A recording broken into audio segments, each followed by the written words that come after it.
Support for WNYC comes from Bill. Bill automates financial operations for small to mid-sized businesses and helps to create and pay bills with more financial visibility and control. More information at bill.com. Leadership support for WNYC's local and global news coverage is provided by the Jerome L. Green Foundation, partnering with organizations to promote justice and equality for all New Yorkers. Marketplace Morning Report is coming up next, and then in 10 minutes at 9 o'clock, it's the BBC NewsHour on WNYC.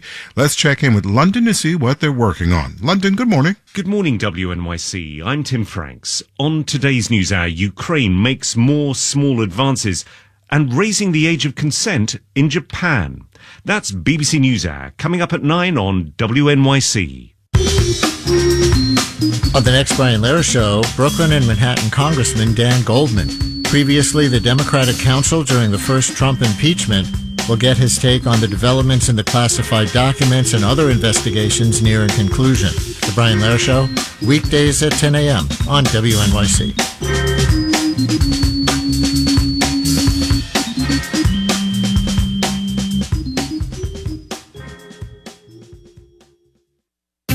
Americans seem to have made up their minds about the Supreme Court. It's either restoring justice, I still believe in the Constitution, or destroying America. The Supreme Court's not going to save us. I'm Julia Longoria, and in the new season of More Perfect, we're making sense of the Supreme Court today. Listen to More Perfect from WNYC, wherever you get podcasts.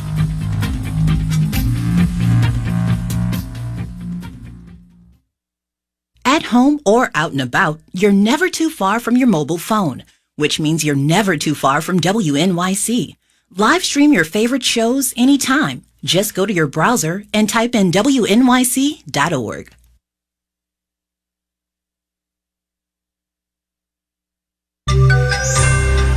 The largest bank merger in more than a decade. Marketplace Morning Report is supported by Progressive. Progressive Commercial Insurance protects small businesses with customizable coverage options as unique as your business. More at progressivecommercial.com. And by UiPath, providing organizations the UiPath AI-powered business automation platform. More at uipath.com/marketplace. UiPath, the foundation of innovation. From Marketplace, I'm Sabri Benishore in for David Brancaccio. UBS announced today that it's wrapped up its emergency takeover of Credit Suisse.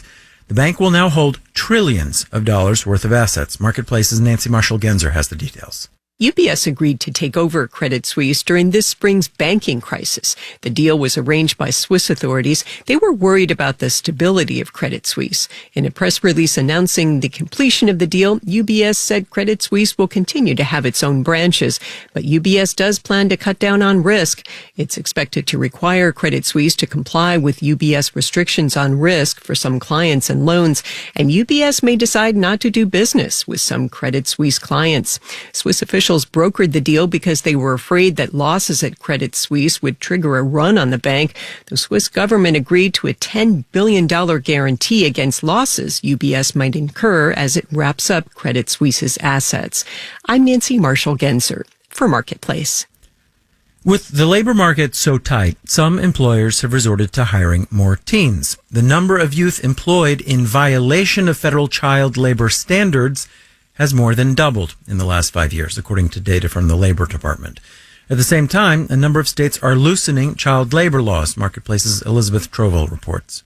The Department of Labor found hundreds of workplaces in violation of these laws that protect minors, affecting nearly 4,000 kids. Fast food restaurants McDonald's, Subway, and Dunkin' Donuts had the most violations, according to 2022 data. Many franchisees across many states have been investigated. Nina Mast is with the Economic Policy Institute. She says fast food restaurants have been dinged for working kids too many hours and in violation of protections against hazardous work. Particularly around the use of manual deep fat fryers and other hazardous equipment in the fast food industry. Mast's research found in the last 2 years, at least 10 states have passed or have pushed looser child labor laws. That includes lifting safety restrictions and extending work hours, which can hurt child development, says Dartmouth professor Eric Edmonds. If you're working 8 hours at best, you're getting home then at 11. That's with no extracurriculars, no social development, no time to eat. He says children who work unsafe or unhealthy jobs are often from poor households. Some may even be coerced. I'm Elizabeth Troval for Marketplace.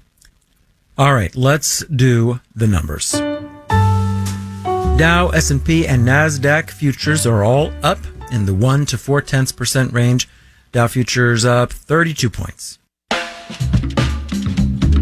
Marketplace Morning Report is supported by Amazon Business, helping provide a smarter, easier way to get the supplies businesses need to thrive. Amazon Business, your partner for smart business buying. And by Palo Alto Networks. Palo Alto Networks delivers what's next in cybersecurity innovation to protect today's digital way of life. Learn more at paloaltonetworks.com.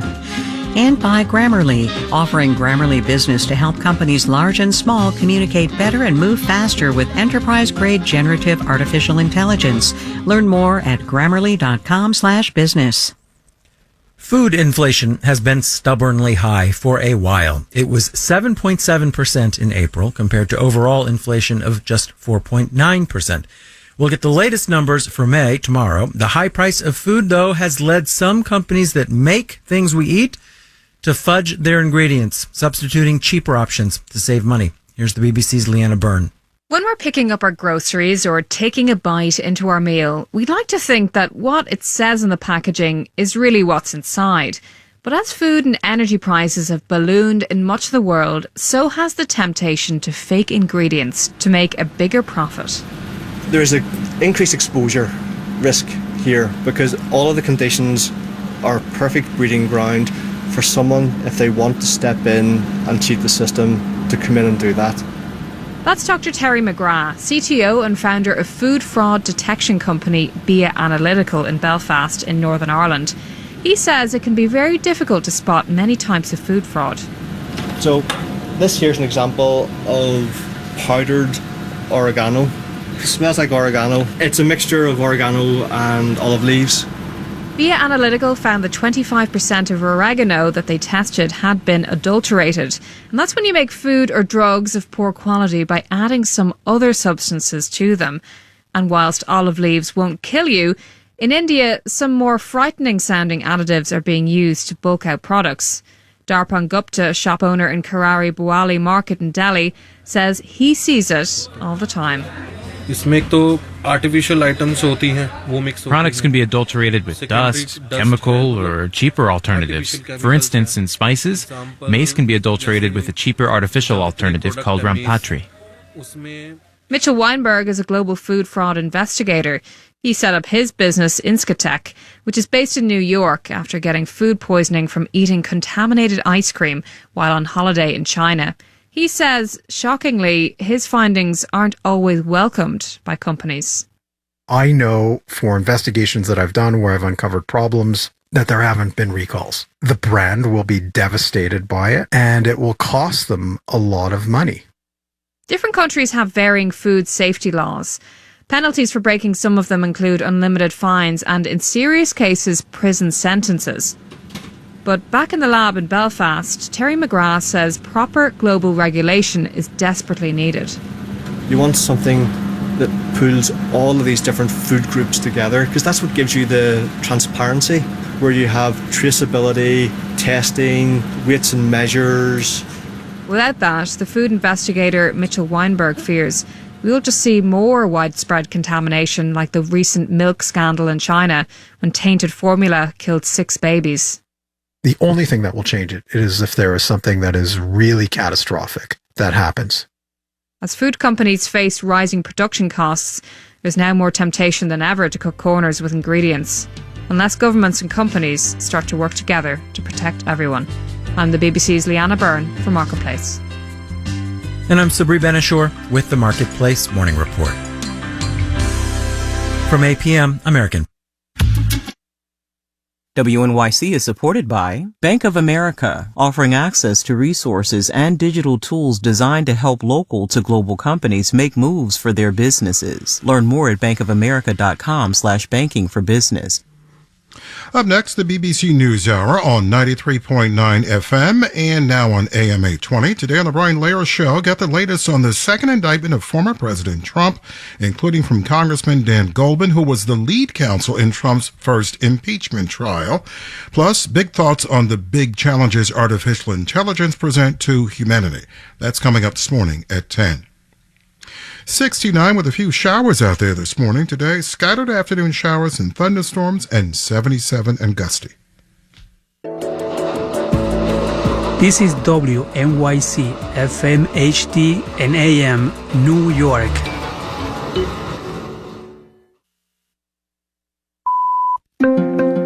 Welcome to NewsHour. It's live from the BBC World Service in London. I'm Tim Franks.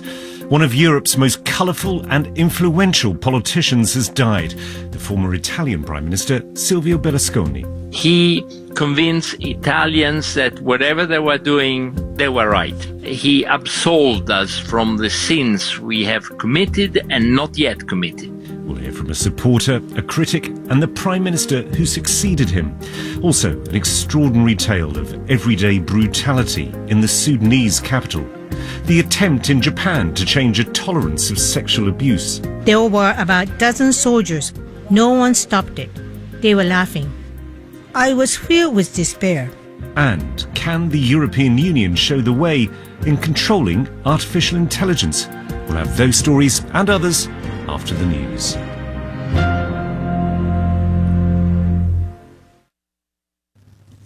Hello, I'm Justine Green with the BBC News. One of the dominant figures in Italian public life, the former Prime Minister Silvio Berlusconi, has died aged 86.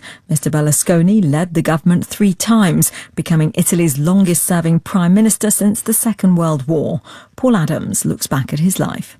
Silvio Berlusconi was a politician, billionaire, womanizer, cruise ship singer and convicted fraudster. For 2 decades, in and out of power, he dominated life in Italy. He was first elected Prime Minister in 1994, selling via his own TV channels the promise of a newer, more dynamic country. He lasted just 8 months, but Italian voters picked him again, twice. His later years in power were increasingly overshadowed by allegations of corruption.